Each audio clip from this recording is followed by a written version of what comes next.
13 বছর ধরে তারা জেলখানার মধ্যে বন্দি রাখার পরে ওই জেল থেকে বের করে হসপিটালের মধ্যে ভর্তি করার পরে ইনজেকশনের সিরিজের মধ্যে বিষ ঢুকায়া আল্লামা সাঈদীর শরীরে পরিকল্পিতভাবে তারা বিষ প্রয়োগ করে ওই কোরআনের পাখিটাকে পরিকল্পিতভাবে তারা হত্যা করেছে। আরো জোরে বলেন। এক নয়, দুই নয়, 13 বছর ধরে আল্লামা সাঈদীকে তারা জেলের মধ্যে বন্দি রেখে জেল থেকে বের করে হসপিটালে ভর্তি করে যেই ডাক্তারকে চিকিৎসা করার দায়িত্ব দিয়েছিল ওই ডাক্তারের নাম হলেন ডাক্তার মোস্তফা জামান। এই ডাক্তার কোন ডাক্তার? যেই ডাক্তার 2013 সালে শাহবাগের গণজাগরণ মঞ্চে দাঁড়িয়ে স্লোগান দিয়েছিল, সতে সাঈদী তুই রাজাকার, তুই রাজাকার, রাজাকারের ফাঁসি চাই, সাঈদীর ফাঁসি চাই, এই বলে বলে যেই লোকটা স্লোগান দিল ওই লোকটাকে দিল চিকিৎসা করার দায়িত্ব। আমাদের বগুড়ার ভাষায় বলে শিয়ালের কাছে ছাগল বাগি। আরো জোরে বলেন। ওই হসপিটালে 2টা নার্স বলেছে এই ডাক্তার মোস্তফা জামান যখন আল্লামা সাঈদীর শরীরে ইনজেকশন পুশ করেছে তার কিছুক্ষণ পরে আল্লামা সাঈদী মৃত্যুর কোলে ঢলে পড়েছে। তার মানে বোঝা গেল আল্লামা সাঈদীর মৃত্যু কোনো স্বাভাবিক মৃত্যু ছিল না, এটা পরিকল্পিত হত্যাকাণ্ড।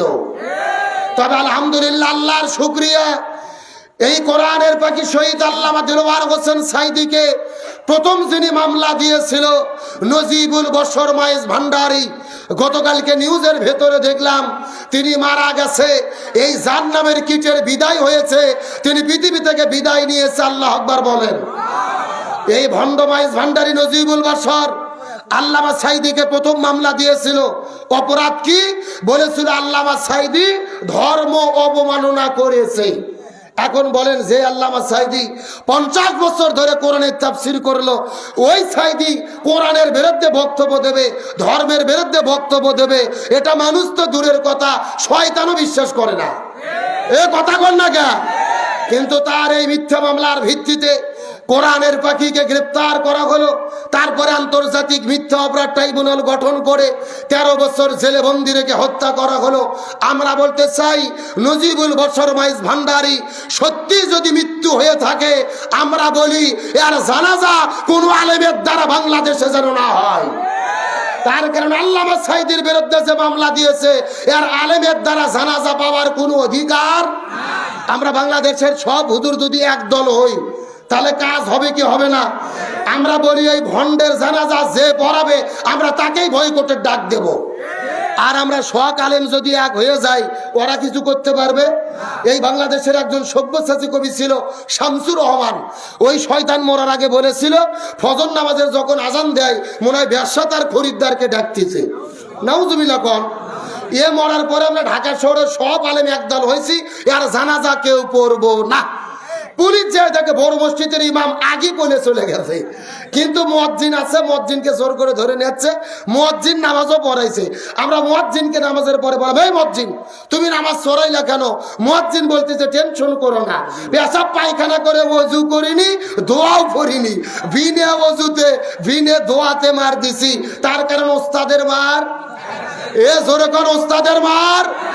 তোমরা সারা জীবন আলেমদের বিরুদ্ধে গীবত গাবা, আলেমদের বিরুদ্ধে মামলা দেবা, আলেমদের ঘর বাড়ি ছাড়া করবা, আর তোমরা মরে যাওয়ার পরে আমরা জানাজা পড়ে জান্নাতে ঢুকে দেব, ওই ধান্দা বাদ দাও। জোর করে নিয়ে যাবে নামাজ পড়ানোর জন্য, আল্লাহ আকবার বলে চুপ করে থাকবো, কোনো দোয়া পড়বো না, ফাটা ফাটা। এ কথা কোন না? ওই নজিবুল বশর মাইজ ভান্ডারকে বলি, তুমি আল্লামা সাঈদীর বিরুদ্ধে মামলা দিয়েছো, তারপরে চুরি করে ভোট নিয়ে শেখ হাসিনার এমপি হয়ে 10 বছর এমপি গিরি করেছো। তুমি মরিয়া দেখো, ফেরেশতারা তোমার জন্য বাটাম রেডি আছে। তুমি এই দুনিয়ায় সম্মান পেয়েছো, কিন্তু কবরে শাস্তি আছে না নাই? সুতরাং বর্তমান তত্ত্বাবধায়ক সরকারকে বলি, ওই আল্লামা সাঈদীকে পরিকল্পিতভাবে মৃত্যুর দিকে যারা যারা ঠেলে দিয়েছে এদের প্রত্যেককেই গ্রেপ্তার করে ফাঁসির দড়িতে ঝোলাতে হবে। তাহলে চিৎকার করে বলেন দেখি, আবু জেল্লা কয়টা কাজ করবে? আরো জোরে বলেন। আমার প্রিয় বন্ধুগণ, মুসলমান ভাইরা, গভীর মনোযোগ। আল্লাহর আল্লাহর কোরআন বলতেছে কিয়ামত পর্যন্ত আবু জেহেলের বংশধর যারা হবে তারা সব সময় তিনটা কাজ করবে। তার মধ্যে প্রথম নম্বর কাজ হলো কোরআনের হক কথা যারা বলবে তাদের জেলে বন্দি করবে। দুই নম্বর কাজ হলো আলেমদেরকে জেলে বন্দি করে যদি তাদেরকে দিনের পথ থেকে ফিরানো না যায়, ইসলামের পথ থেকে ফিরানো না যায়, কোরআনের পথ থেকে ফিরানো না যায়, লিয়াকতুলুকা প্রয়োজনে তারা তাদেরকে হত্যা করে জমিন থেকে বিদায় করে দেবে। এই গত 16 বছরে আমার দেশের মধ্যে হত্যা হয়েছে নাকি হয় নাই?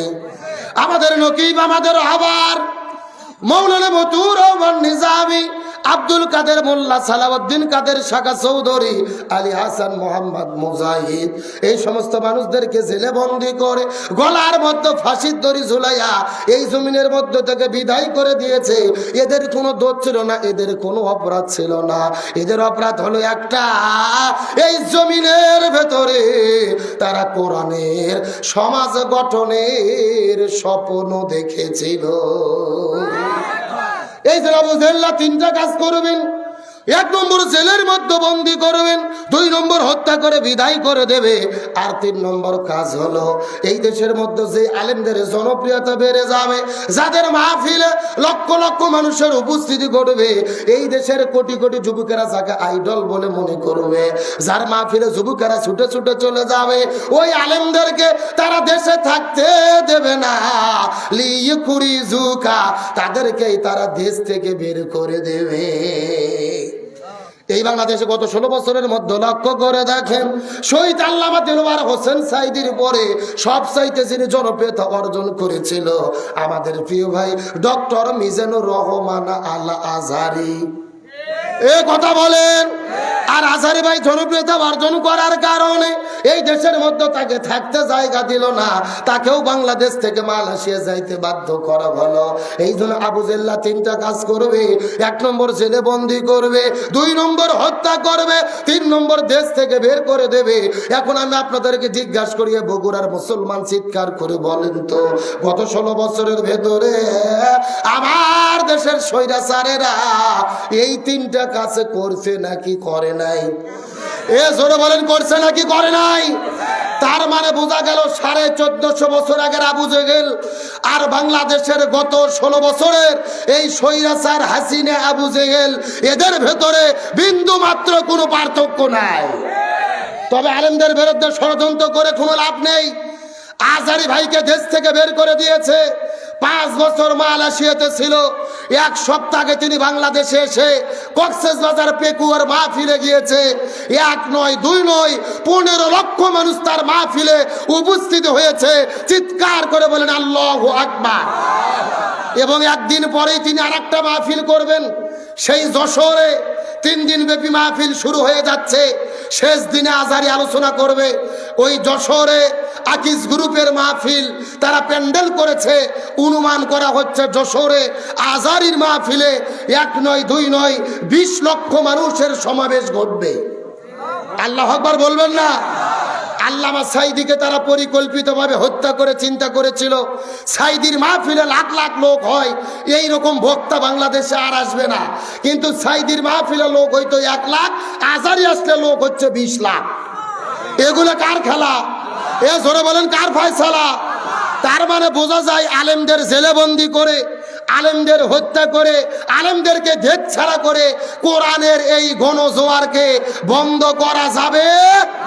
সুতরাং আজহারী ভাই বীরের বেশে বাংলাদেশে ফিরেছে।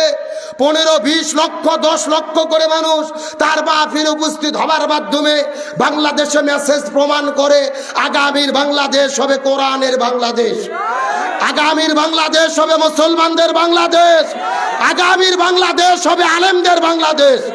নাস্তিক রাম বামদামদের কোনো জায়গা হবে? এ জোরে বলেন, জায়গা হবে?